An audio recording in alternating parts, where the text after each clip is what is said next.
Apocalipse capítulo 5, a partir do verso 11.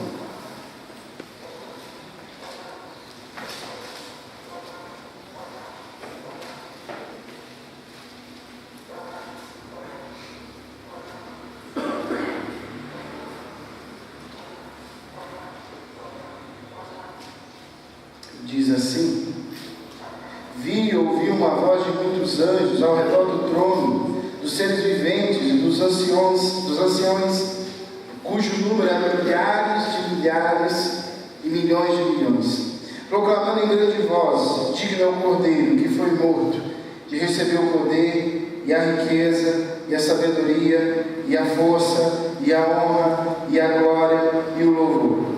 Então ouvi que toda a criatura que há no céu e sobre a terra, debaixo da terra e sobre o mar, e tudo que neles há, estava dizendo: aquele que está sentado no trono e ao Cordeiro, seja o louvor, a honra e a glória e o domínio pelos séculos dos séculos.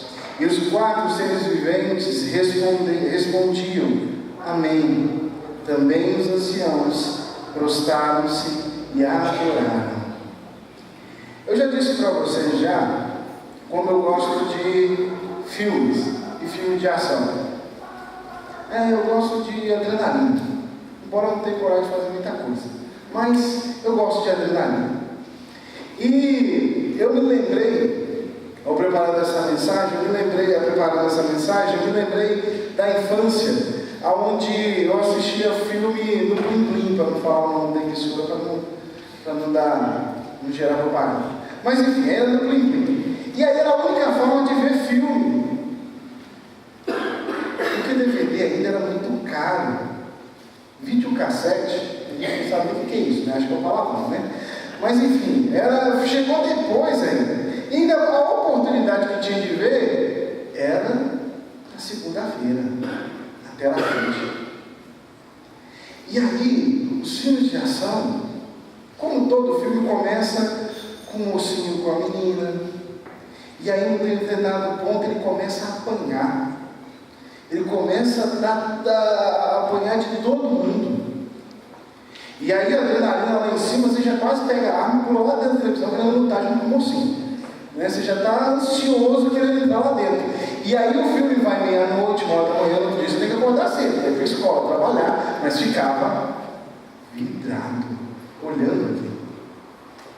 Mas o detalhe é que em todo o filme era sempre assim: o mocinho parecia que estava perdendo, mas ele ia chegar ao fim. Ele saía com marcas, mas ele chegava no fim, ele sempre vencia no fim. Ele sempre ganhava.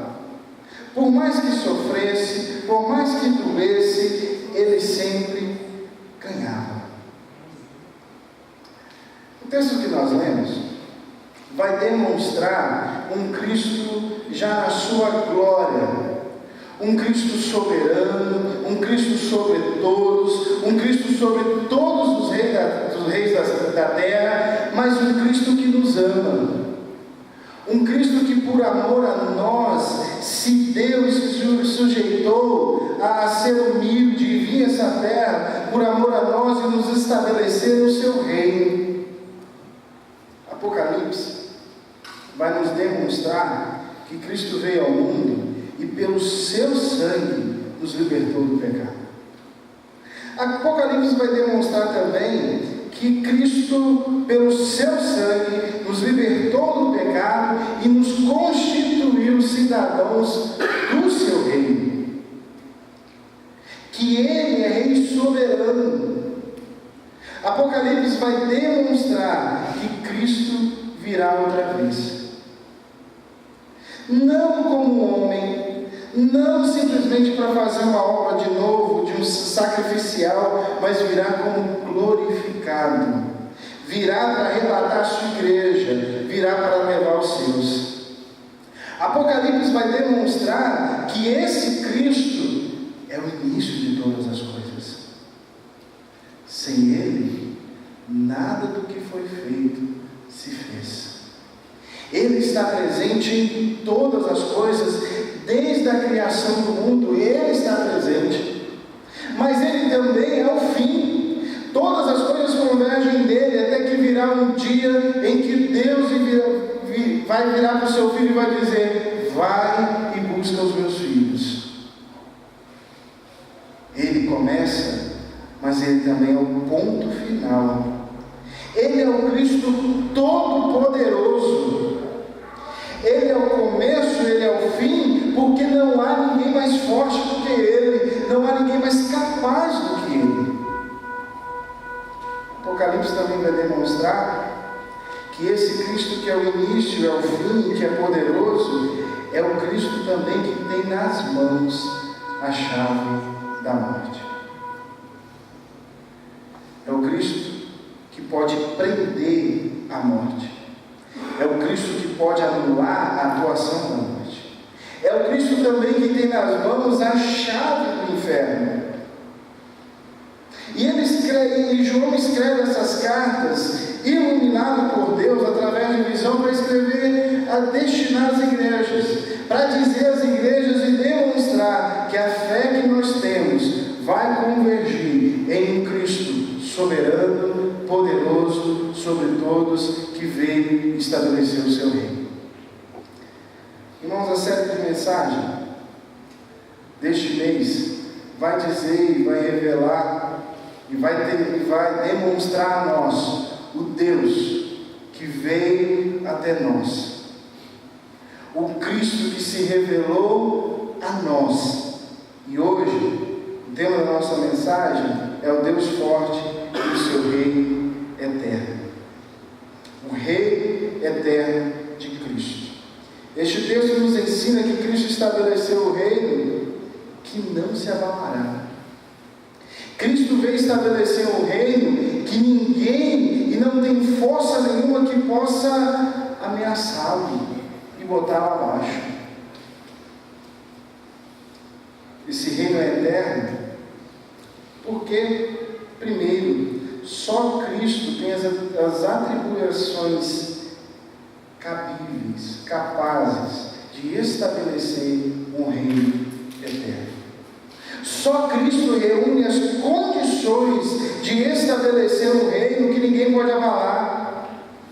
Os seres celestiais que estavam ao redor do trono, que estavam ao redor daquele trono estabelecido, que isso implica num rei sentado nele, e que se implica no rei, implica também que existe um reino, existe cidadãos que seguem aquele rei. Este Cristo soberano e assentado já está estabelecido.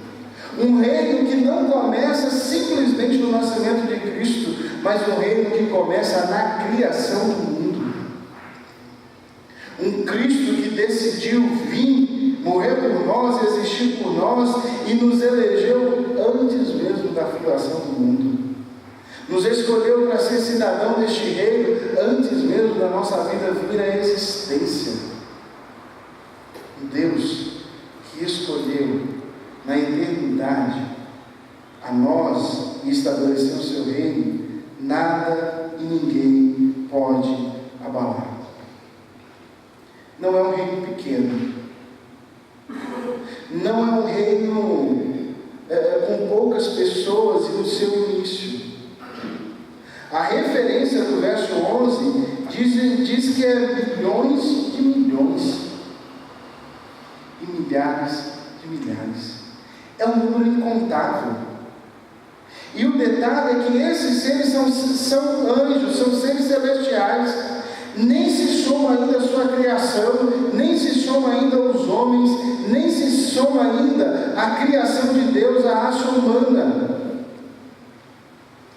Mas ainda assim, Deus demonstra essa quantidade de pessoas e de seres louvando a Ele, para demonstrar que o seu reino já existe antes mesmo da nossa existência, e é um reino poderoso. Número na Bíblia, quando envolvido a povo, quer dizer poder, grandeza, de reino estabelecido. E é isso que João vai demonstrar, e vem nos demonstrar, de que Ele estabeleceu o seu reino antes mesmo da nossa existência, e que Ele é grande sobre todos. E o que faz o reino soberano desse reino que Deus veio estabelecer, grande, eterno e inabalável, é o rei. E quais são as qualidades que esse rei reúne? Primeiro, ele é um rei que foi morto. O verso 12 diz, proclamando em grande voz, digno é o cordeiro que foi morto. Irmãos, o comum na guerra, e talvez para nós é difícil entender, porque nós vivemos numa república onde tem presidente, onde você pode votar, pode escolher, mas era comum, principalmente nas guerras, quem morria primeiro era o soldado, depois vinham os oficiais, o último a morrer era o rei. O rei era protegido por todos. Todos tinham que dar a vida pelo rei. E aí, esse rei que é soberano, esse rei que é eterno, ele faz algo contrário. E o que é a sua obra mais importante? Ele vem e morre por nós. Ele vem e morre pelos seus, por aquele que ele elegeu. Ele foi morto, foi o cordeiro que fez a nossa vida acessível a Deus. Foi o cordeiro que fez com que o nosso pecado fosse lavado. Foi o cordeiro que fez com que o véu do templo se rasgasse e nós podemos achegar diante do trono da graça e não clamar simplesmente por um Deus, mas poder dizer: Abba, Pai. Um cordeiro que morreu por nós, que deu a vida por nós, um rei soberano que derramou o seu sangue na cruz para que eu e você tivéssemos vida, um rei soberano que morreu para que eu e você pudéssemos nascer, não para uma vida medíocre, não para uma vida simplesmente aqui e agora, mas para uma vida eterna e com Ele. A obra mais importante de Cristo é a obra da redenção que Ele faz. O que faz desse rei soberano e sobre todos é que Ele deu a vida por nós. Mas o detalhe, a vida de Cristo, como nós vimos hoje de manhã, não acabou na cruz. A vida de Cristo não se limitou tão somente ao último suspiro na cruz. Ele foi sepultado sim, mas ao terceiro dia ressuscitou. Ele foi sepultado sim, mas a garra da morte não pôde detê-lo. Ele foi sepultado sim, mas é através dessa morte que Ele paga os nossos pecados, é que Ele rasga contra nós o escrito de dívida. O que faz Ele do soberano Deus é porque Ele é o rei que foi lutar com a morte, como eu e você não tínhamos a capacidade de fazer. E nem temos. Ele foi lutar e venceu com aquela que pode nos afastar dele, com aquela que tirou Adão e Eva do paraíso e a distanciou dele. Ele veio, morreu e venceu a morte, e nas suas mãos está a chave da morte e do inferno. Ele venceu a morte porque Ele tem poder. Ele é soberano porque Ele é o único capaz de cumprir a obra da redenção. Irmãos, não há possibilidade no mundo de alguém fazer alguma coisa que possa surpreender a Deus. Quando nós gostamos de alguém, quando nós gostamos de uma pessoa e nós achamos uma pessoa legal, com qualidades, e aí dependendo da sua idade, você vai pensar: quando eu crescer eu quero ser igual a ele, né? Dependendo da idade, se for mais criança ainda, eu quero ser igual ao meu pai. Aí quando chega adolescente, eu não quero ser igual ao meu pai, né? Adolescente é assim. Mas via de regra, nós olhamos para alguém e falamos assim: olha, aquele é um homem bom, aquela é uma mulher boa. Talvez você admire os seus pais, talvez você admire alguém da igreja, talvez você admire alguém na sua família, eu não sei, mas o fato é que ninguém reúne a capacidade de surpreender a Deus para o bem. Ninguém pode fazer alguma coisa que possa dizer: olha, esse daí poderia até pagar meus pecados. Somente Cristo reunia as qualidades e a capacidade de cumprir a redenção.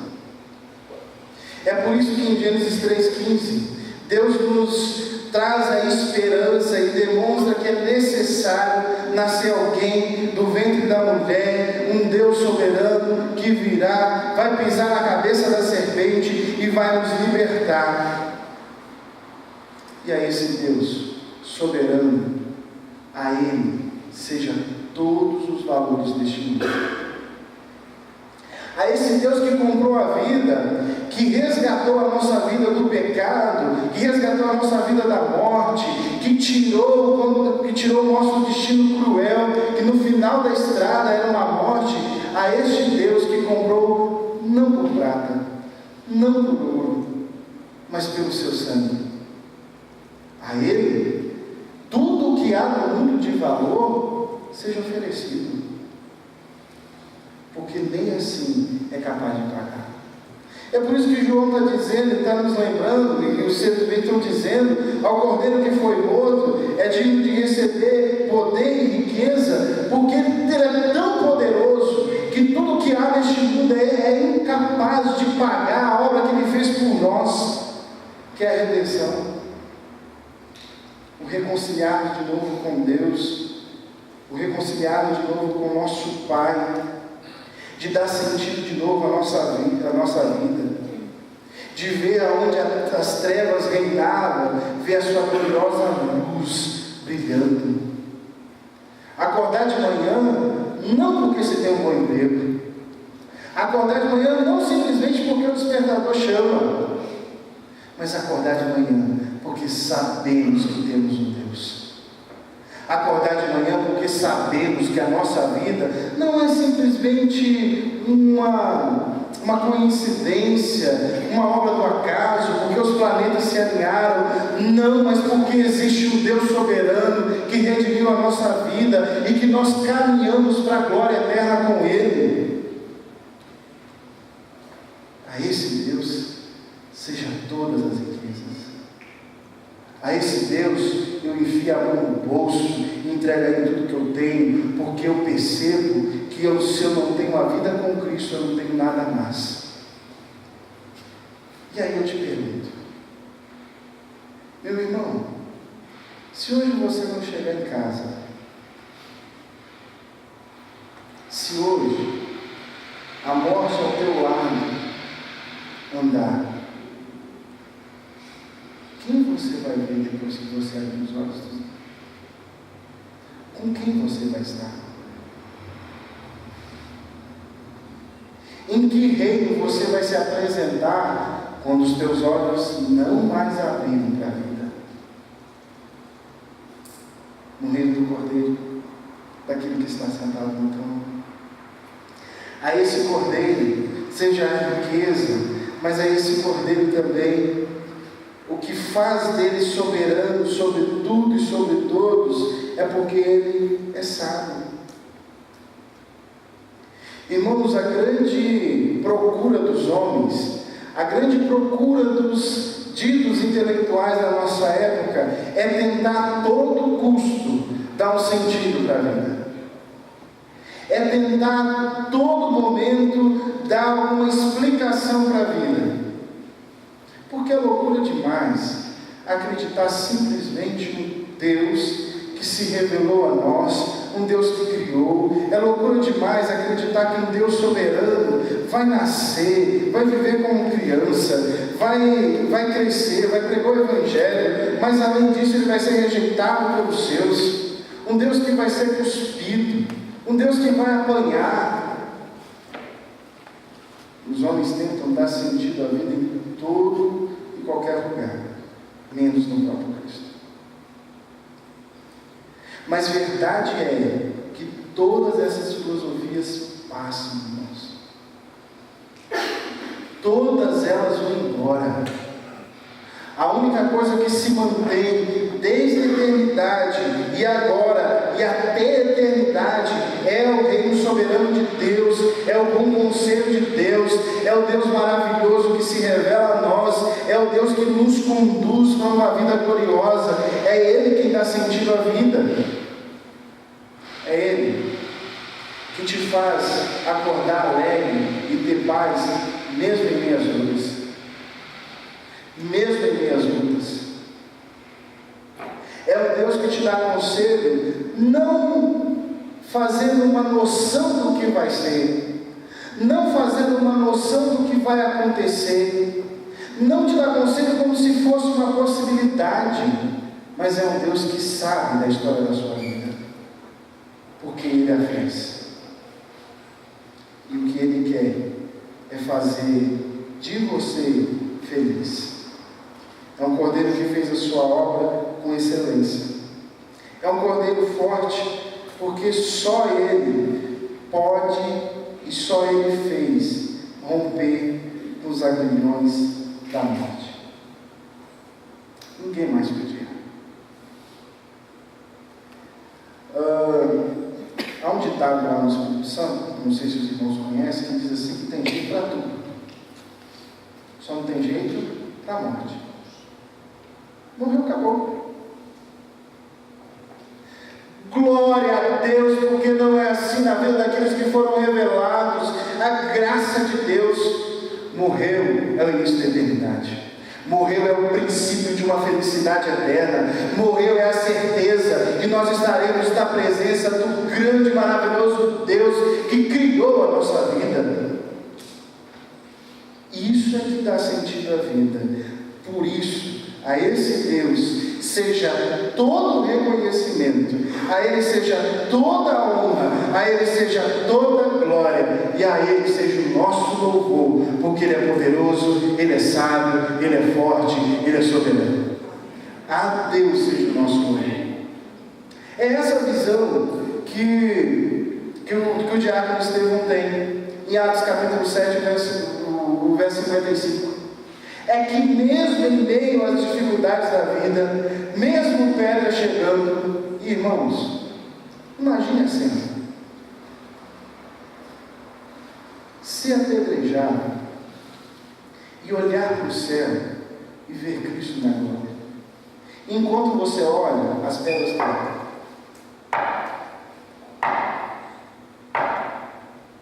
Mas o que esse homem retrata é ver Cristo assentado na glória.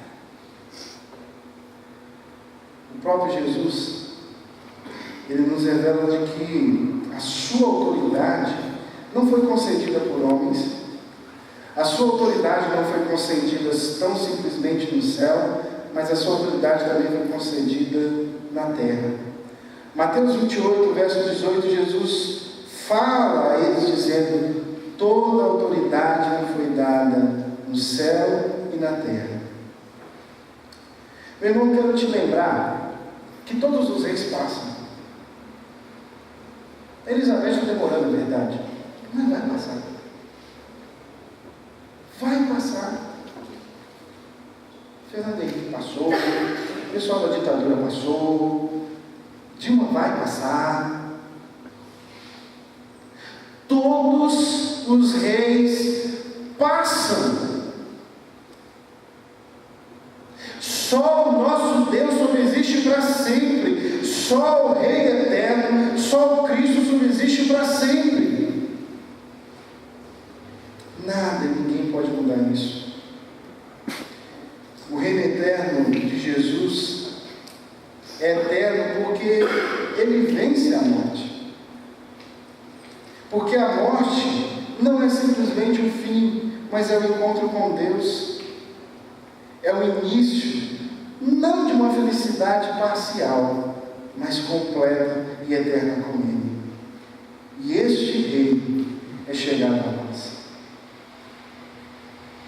Ele veio para estabelecer o seu reino, e Ele é chegado a nós. Ele veio até nós como presente de Deus, como o próprio Senhor Jesus Cristo nos lembra em Mateus 3:2, porque o reino dos céus é chegado. E aí eles vão dizer, a expressão lá, grande voz, é que a expressão de louvor era forte, era longa. E não era uma expressão de louvor simplesmente para bajular. Não era uma expressão de louvor para fazer média. Não. É uma expressão de louvor por saber que esse Cristo que está sentado no trono, este Deus soberano, de fato Ele é Rei. De fato Ele é soberano. De fato Ele é poderoso sobre todas as coisas. Eu quero te lembrar, meu irmão, que esse Cristo soberano morreu por você. Morreu por amor de você. Eu quero convidar você a abandonar o seu pecado hoje, agora, entregar a sua vida a Cristo. Eu não consigo. E vai continuar não conseguindo. Mas o Cordeiro poderoso está com você. Está à porta. E se você abrir a porta, Ele vai entrar. Vai ser a porta. E aonde se fazia treva, vai se fazer luz. Abandone hoje o pecado e volte-se para Cristo. Só Cristo tem as atribuições para estabelecer um reino eterno. E todo aquele que nele crê entoará um cântico de louvor por reconhecer que só Ele subsiste sobre todas as coisas. Mas o verso 13 e 14 também vai nos ensinar uma outra verdade. Vai apontar agora que essas criaturas, antes eram só os seres celestiais, agora todas as criaturas, seja na terra, seja debaixo da terra, seja no mar, e tudo que neles há. Aqui a visão do trono muda. Aqui a expressão não é o soberano que está no trono, nem o Deus que está no trono, mas aquele que está no trono. É tamanha a grandeza e o resplandecer da glória deste Deus, que eles não têm palavras para dizer. Mas expressar aquele que está no trono. Esse é soberano. E aí, a vida comum é ao redor do trono. É perto do trono.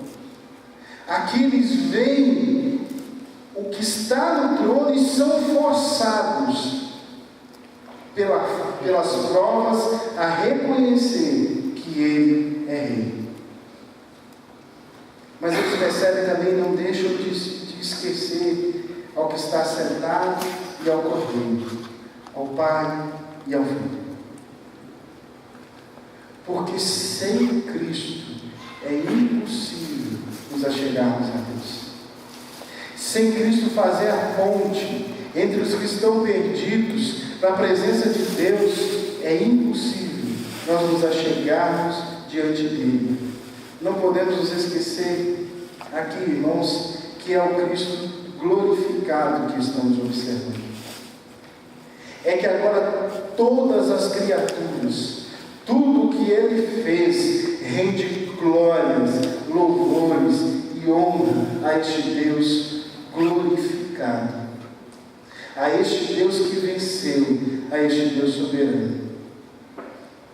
Um rei completo em seu caráter e em suas ações. A Ele seja o domínio, não só na eternidade, não só no passado, mas a Ele seja o domínio hoje, a Ele seja o domínio agora, a Ele seja o domínio sobre a minha vida, porque longe dele não é possível haver vida.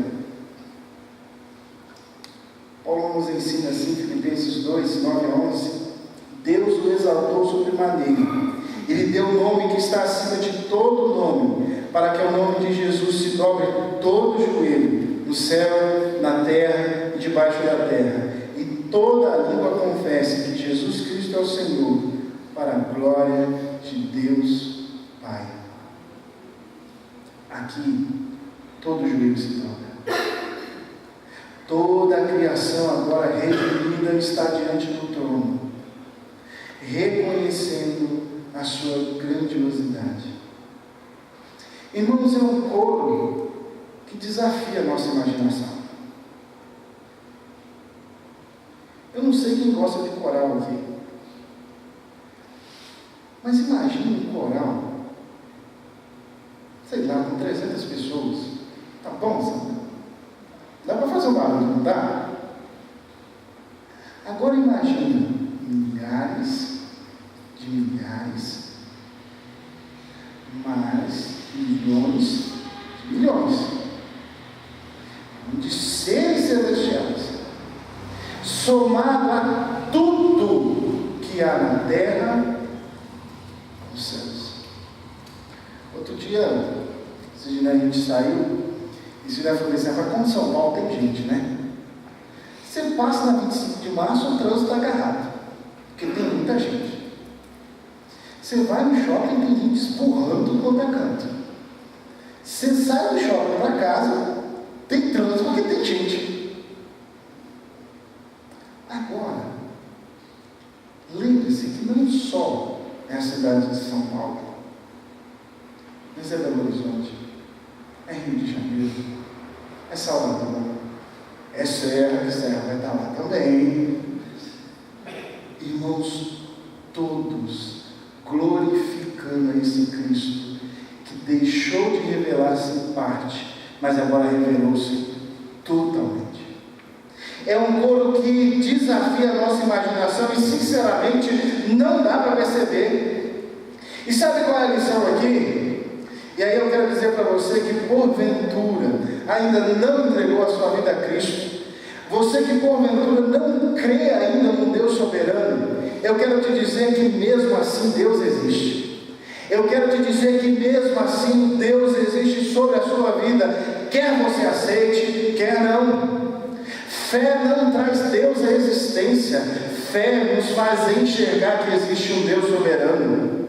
Fé não faz a sua vida melhor, fé faz entender que existe um Deus que transforma a sua vida para melhor, que nos capacita a entender essa glória, irmãos, é perceber que eu preciso de um Deus soberano sobre a nossa vida, sobre a minha vida, e Ele existe. Todas as coisas convergem nele, tudo caminha para Ele. E sabe qual é o problema da gente não entender essa grandiosidade de Deus? Nós já falamos hoje do Escola Dominical, e essa é a oportunidade também para você. Você já se deu conta do tamanho e do mal que o pecado faz a você? Você já se deu conta do mal que isso faz à sua alma?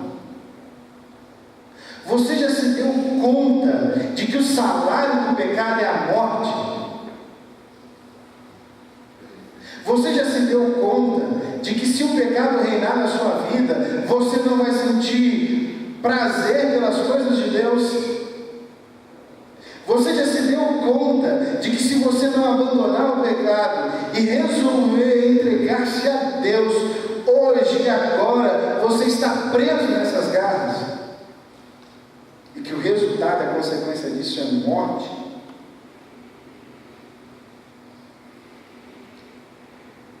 Vamos ser mais do que abandonar o pecado.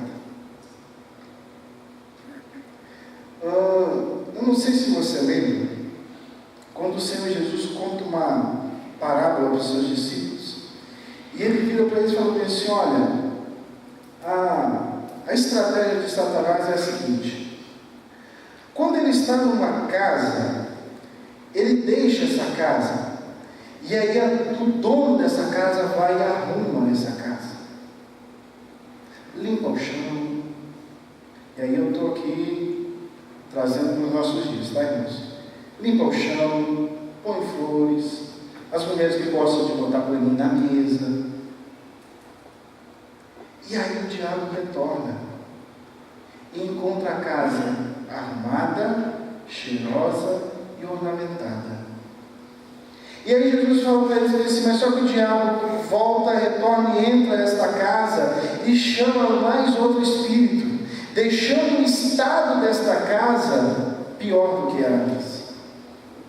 O que isso significa? Irmão, deixar de beber, deixar de praticar sexo fora e antes do casamento, deixar de fumar, deixar de frequentar lugares que não deve-se um crente fazer, qualquer um faz. Qualquer um faz.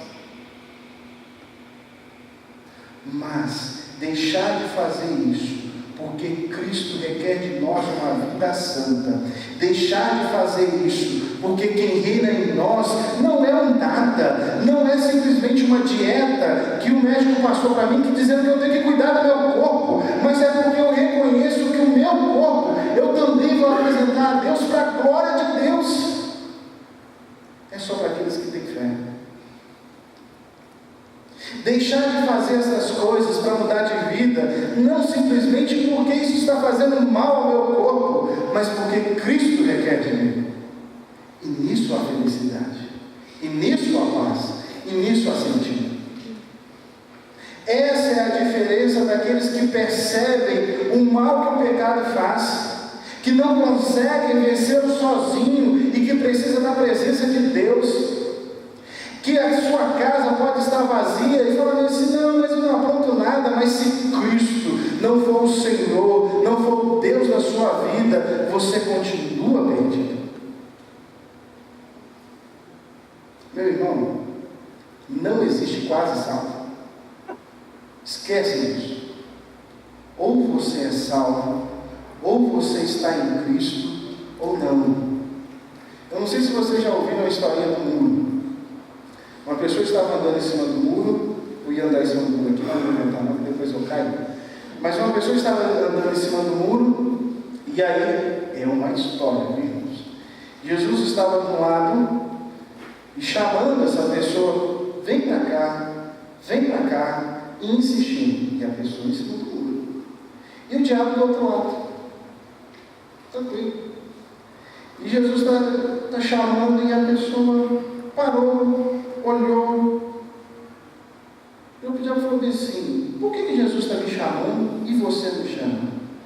Ele falou assim: porque o mundo é meu.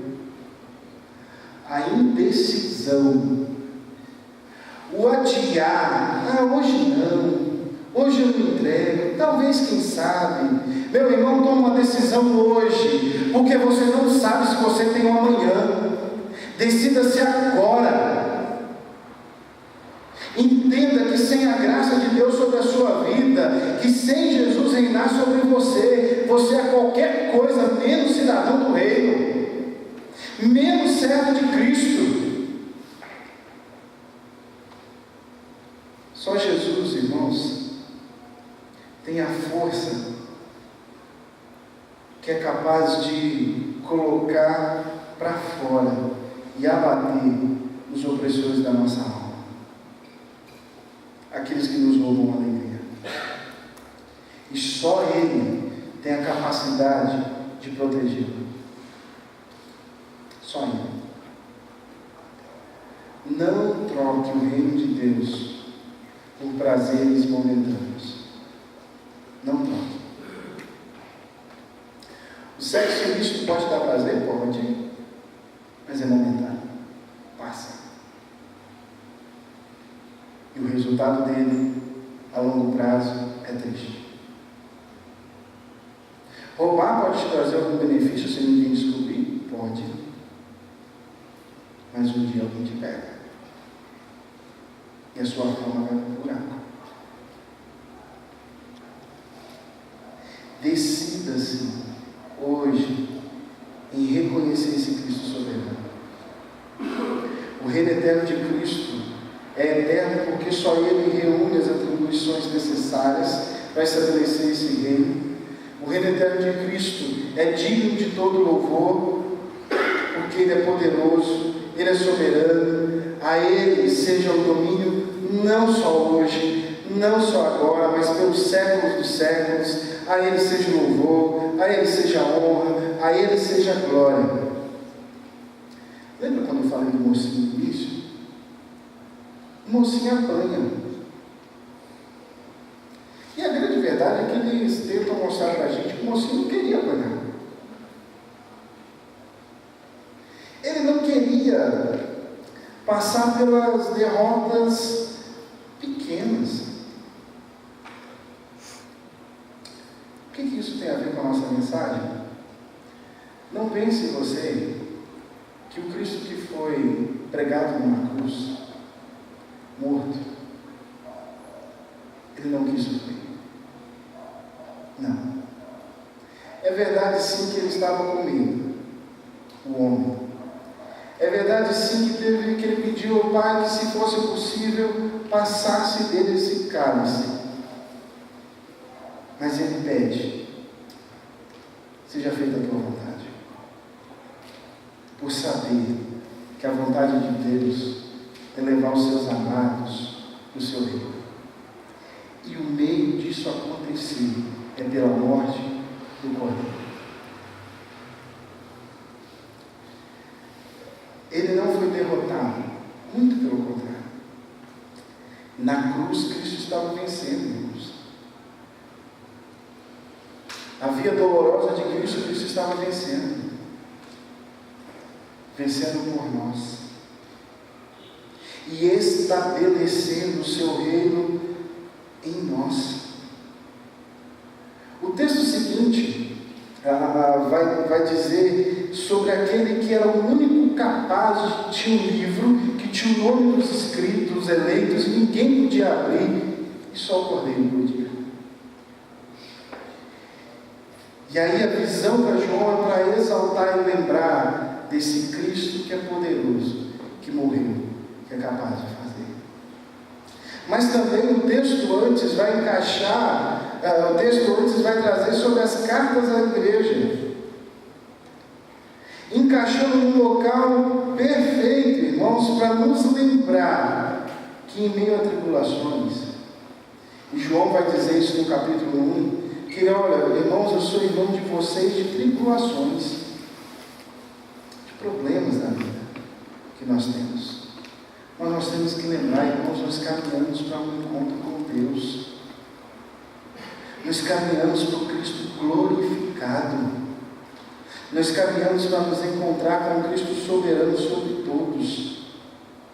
Mas aí, antes de dizer sobre esse Cristo glorificado, João é convocado a anunciar para aquelas igrejas o pecado deles. Anunciar para cada igreja o mal deles. Para eles deixarem o erro e voltarem-se para Deus. Antes de escrever sobre essa visão, é um confronto pessoal com o pecado. Abandone, gente, o pecado.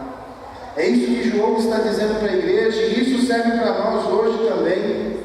Meu irmão, há quanto tempo o seu coração não arde pela presença de Deus? Há quanto tempo você não vira para a pessoa que está sentada à sua mesa ao lado e fala sobre Cristo? Há quanto tempo tem que você não ora, não jejua e não passa momentos com Cristo? Volte ao primeiro amor.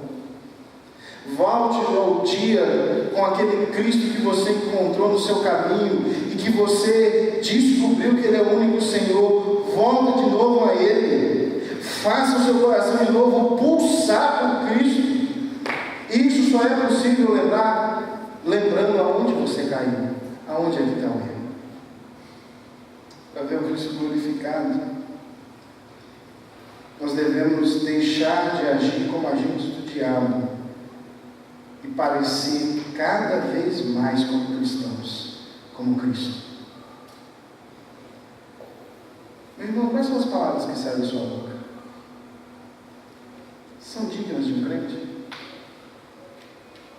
Se pareça com alguém do reino. Abandone as práticas pagãs, os ensinos de falsos mestres.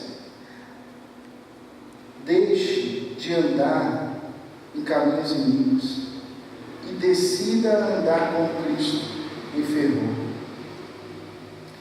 Eu quero te lembrar, se você esqueceu, e anunciar para aqueles que não sabem, que Jesus vai voltar.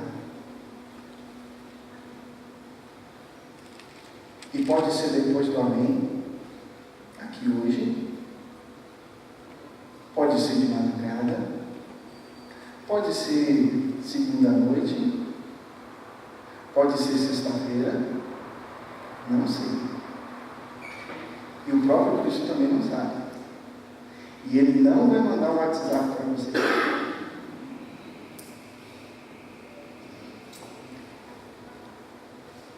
Ele vai voltar. E aonde você está? Meu irmão, o que você vai ouvir de Cristo? Vinde bendito de meu Pai? Ou você vai ouvir louco? Essa noite pedirão a sua alma. E para quem vai ser? Hoje é dia de decisão. Hoje é dia de decidir pela vida. Hoje é dia de decidir. Você quer estar nesse reino soberano de Cristo?